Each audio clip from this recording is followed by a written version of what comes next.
Olá! Na aula de hoje nós falaremos sobre as principais manifestações simbolistas em Portugal e no Brasil.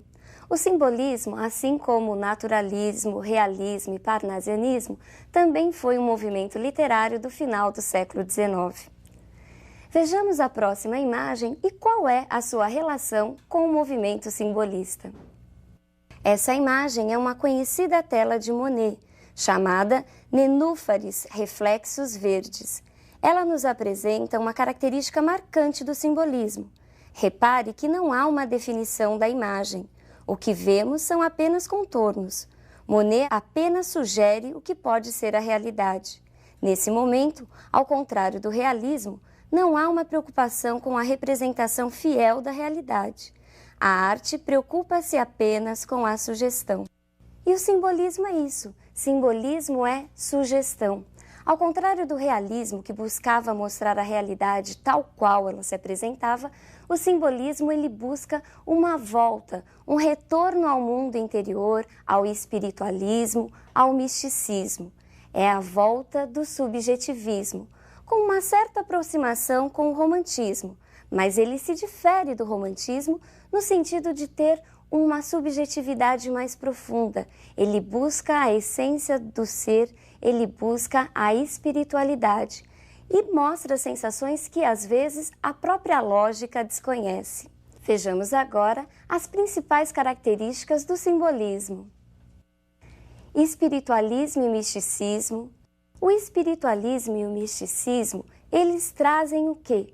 O homem simbolista, o autor simbolista, estava muito próximo da religião. É muito frequente nos textos nós encontrarmos uma distinção corpo e alma e uma sublimação. E o que vem a ser isso? O homem precisava se livrar da carne, uma mortificação da carne, para conseguir a libertação da alma. Vejamos a próxima característica. Sugestão. A sugestão, assim como nós vimos no quadro de Monet, é o quê? O poeta, o autor simbolista, apenas sugere. Ele não diz as coisas, na realidade, como elas são. Cabia ao leitor tentar decifrar o enigma de cada poema. Vejamos a próxima. Imprecisão. Aliada à característica da sugestão, nós encontramos textos vagos, imprecisos, nada é declarado, tudo é sugerido, tudo é vago. Vejamos a próxima. Sinestesia. Os textos simbolistas são carregados de sinestesias. E o que era a sinestesia? A sinestesia é uma figura de linguagem em que nós encontramos a fusão de várias sensações. Você ouve o cheiro, você sente a cor, isso era muito presente. Vejamos um exemplo de sinestesia. Nasce amanhã, a luz tem cheiro, ei-la que assoma, pelo ar sutil tem cheiro a luz, amanhã nasce, ó sonora audição colorida do aroma. Perceberam? Luz, cor, aroma, essa fusão? Vejamos agora a próxima característica, musicalidade. Os textos simbolistas são marcados por uma forte musicalidade. Havia a preocupação de aproximar a música e o poema, a música e o texto. E para conseguir esse efeito, os poetas simbolistas se utilizavam principalmente das figuras de linguagens associadas à sonoridade, como as rimas, os ecos e a aliteração. Vejamos um exemplo de aliteração. E não se esqueça de que a aliteração é a repetição de sons consonantais. E as cantinelas de serenos sons amenos fogem fluidas fluindo a fina flor dos fenos. Perceberam a repetição do som f, f, f? Vejamos agora a próxima característica. Maiúsculas alegorizantes. O que são essas maiúsculas alegorizantes? As maiúsculas alegorizantes eram o quê? A utilização de letras maiúsculas no meio dos versos, sem que houvesse nenhuma explicação lógico-gramatical para esse uso. O poeta as usava buscando justamente destacar algumas palavras. Vejamos um exemplo. Indefiníveis músicas supremas, harmonias da cor e do perfume, horas do ocaso, trêmulas extremas, réquiem do sol que da dor da luz resume. Procure agora identificar no próximo texto essas características. Antes de tudo a música, preza, portanto ímpar, só cabe usar o que é mais vago e solúvel no ar, sem nada em si que pousa ou que pesa. Pesar palavras será preciso, mas como algum desdém pela pinça, nada melhor do que a canção cinza, onde o indeciso se une ao preciso. Pois a nuance é que leva a palma. Nada de cor, somente a nuance. Nuance só que nos afiance. O sonho ao sonho e a flauta na alma.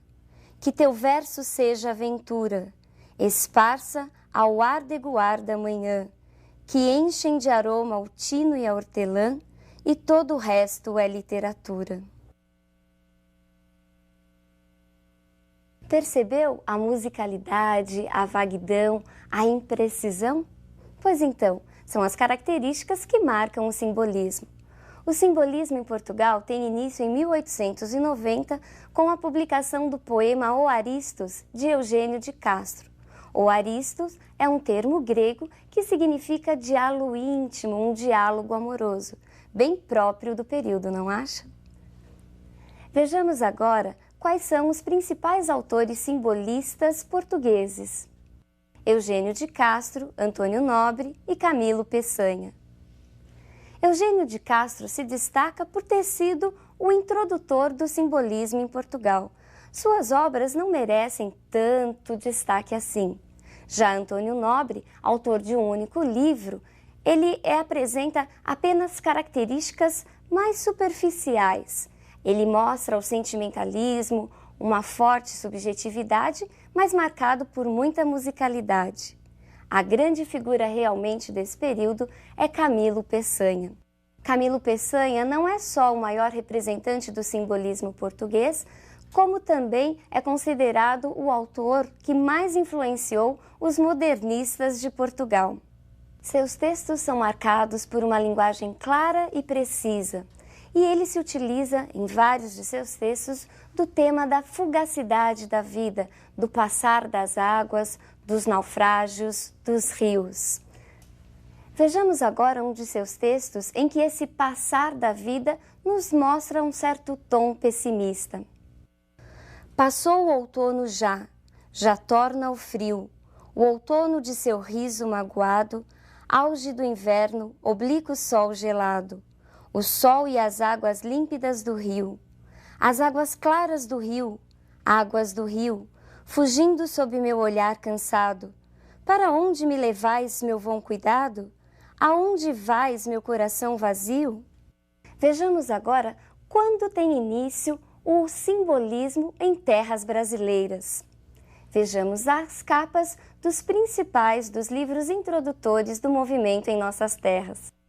No Brasil, o simbolismo tem início em 1893 com a publicação de Missal, textos em prosa, e Broquéis, poesias, de Cruz e Souza.